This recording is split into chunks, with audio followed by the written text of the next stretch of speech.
जो गवर्नमेंट है उसके ऊपर 500 करोड़ का फाइन है जो कि ठोक दिया। और क्यों ठोका है?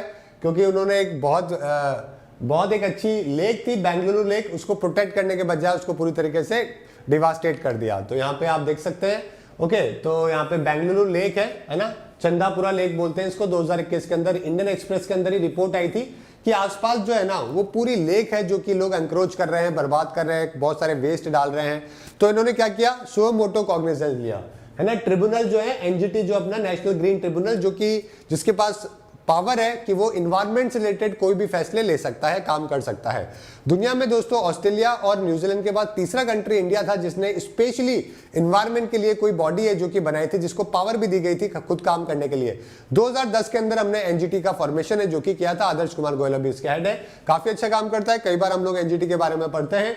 और एनजीटी को क्यों बनाया गया? क्योंकि article 21, right to life and personal liberty, right to life अच्छी कब होगी? तब अच्छा इन्वायरमेंट होगा। तो ये सरकार की दोस्तों क्या है, जिम्मेदारी है कि भारत के और हमारे हर एक सिटीजन को क्या करे, एक अच्छा इन्वायरमेंट दे। इन्वायरमेंट के लिए आपको कोई बॉडी चाहिए जो कि काम कर सके, तो इसलिए एनजीटी का फॉर्मेशन है जो कि किया गया। अब ये सुओ मोटो कॉग्निजेंस का मतलब क्या होता है? इसका मतलब होता है जब आपको कोई कंप्लेन नहीं करे, आप आगे से ही कोई एक्शन लेते हो तब। समझ गए मेरी बात? अरे भाई अगर मर्डर हो जाता है तो किसी के कंप्लेन करने की जरूरत पड़ती है क्या? पुलिस क्या करती है? खुद काम करती है ना। सुओ मोटो कॉग्निजेंस होता है उसको, खुद जब आप आगे से काम करते हो, कंप्लेन की जरूरत नहीं हो। आप बोलोगे नहीं नहीं मर्डर हुआ है, किसी ने कंप्लेन तो करी नहीं, क्यों पुलिस आई है? ऐसा नहीं होता भाई। ठीक है, क्रिमिनल लॉ के अंदर जब क्राइम होता है तो पुलिस आगे से आती है, आपको रिपोर्ट करने की जरूरत नहीं होती है।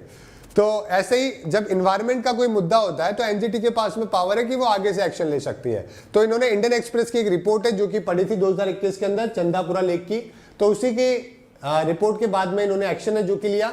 और 10 तारीख को अभी जो है इन्वायरमेंटल कंपनसेशन 500 करोड़ रुपए का जो है दोस्तों लगा दिया, ताकि चंदापुरा लेक को वापस से रीस्टोर कर सके।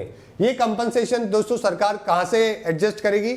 ये कंपनसेशन करेगी आपके जो भी जिन्होंने एंक्रोच किया हुआ है, जो ऑफिशियल्स हैं, जिन्होंने एनवायरनमेंट के आसपास, इसके आसपास कुछ ऐसा काम कर रखा है जो नहीं होना चाहिए, है ना। तो ये लोग भी फाइन लगाएंगे एक दूसरे के ऊपर। और उसके बाद में ये पैसा है जो कि कलेक्ट होगा, उसका टाइम पीरियड भी दिया है, 1 या 2 महीने का टाइम पीरियड कुछ ऐसा दिया है। उसके अंदर ये पैसा है जो कि इनको जमा करवाना पड़ेगा। और ये पैसा एनजीटी के पास में ना जाके अथॉरिटीज के पास में जाएगा जो इन्वायरमेंट की है, और जहां पे इसको वापस से रीस्टोर करने का काम है जो कि किया जाएगा। तो ये फाइन जो है ना वो वापस से उस जगह को प्रोटेक्ट करने के लिए, उसको ध्यान रखने के लिए, रीस्टोर करने के लिए काम में लिया जाता है। समझ गए? चलिए आगे बात करते हैं। अब एनजीटी के बारे में बात करते हैं। जैसा कि मैंने आपको बताया 2010 में बनाया गया था ताकि जो स्पेशली जो केसेस है related to environment protection, conservation, उसके ऊपर काम कर सके। ठीक है, 3rd कंट्री बना दुनिया में इंडिया, ऑस्ट्रेलिया, न्यूजीलैंड के बाद में। और 6 मंथ के अंदर जो भी केसेस है उसको डिस्पोज करना जरूरी होता है। 5 जगह पे इसका ऑफिस है, दिल्ली तो प्राइमरी है, उसके अलावा भोपाल, पुणे, कोलकाता, चेन्नई, यहां पर भी देखने को मिलता है। एनजीटी का स्ट्रक्चर क्या होता है? एक चेयरपर्सन होते हैं, जुडिशियल मेंबर्स होते हैं, और इसमें एक्सपर्ट मेंबर होते हैं। समझ गए? कितने टाइम तक के लिए ऑफिस होल्ड करते हैं? या तो 3 साल या फिर 65 ईयर, जो भी पहले हो जाए, और वापस से रीअपॉइंटमेंट इसमें नहीं होता है। समझ गए? चेयरपर्सन जो होता है एनजीटी का, वो सेंट्रल गवर्नमेंट कंसल्टेशन करती है हमारे चीफ जस्टिस ऑफ इंडिया के साथ में, उसके बाद में अपॉइंटमेंट है जो कि होता है।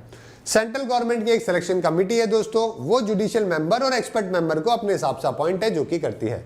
10 या फिर मैक्सिमम 20, है ना, जुडिशियल मेंबर या फिर एक्सपर्ट मेंबर है जो कि हो सकते हैं, है ना। चलिए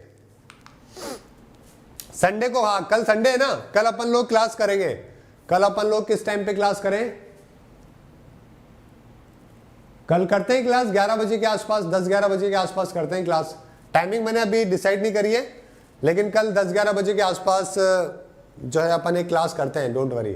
ठीक है, यूट्यूब पे करेंगे, कॉन्स्टिट्यूशन की करेंगे, जो कि हम लोग हर उस पे करते हैं ना, वीकेंड के ऊपर। चलिए, तो कई सारे लॉज है जिसको लेकर दोस्तों एनजीटी काम करता है, जैसे कि वाटर पोल्यूशन एक्ट 1974 में आया, water pollution prevention and control and pollution cess 1977, forest act 1980 paper में पूछते हैं कि कौन से साल आया था ये, एयर पोल्यूशन 81 में, इन्वायरमेंट प्रोटेक्शन एक्ट 1986 और बायोलॉजिकल डाइवर्सिटी एक्ट 2002। ये सारे के सारे जरूरी एक्ट हैं जिनके ईयर आपको याद होने चाहिए। बहुत ही सिंपल है वैसे याद करना। जैसे कि वाटर 74 है, एयर 81 है और इन्वायरमेंट 86 है, ठीक है। और बायोलॉजिकल डाइवर्सिटी 2002 है।